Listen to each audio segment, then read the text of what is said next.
আহি আছে ইলন মাস্কৰ ষ্টাৰলিংক। স্পেচ এক্স কোম্পানী ষ্টাৰলিংকে ভাৰতত ইণ্টাৰনেট সেৱা প্ৰদান কৰিবলৈ আহি আছে।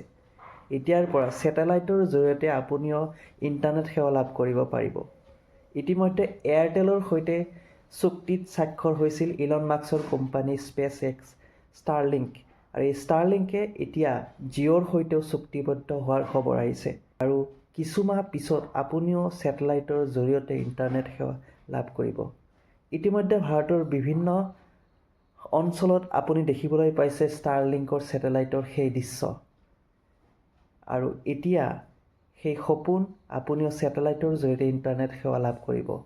ইতিমধ্যে বিশ্বৰ 100খন দেশত ইতিমধ্যে এয়াৰটেলৰ পিছতে জিঅ'ৰ সৈতে চুক্তিত স্বাক্ষৰ হৈছে ইলন মাস্ক।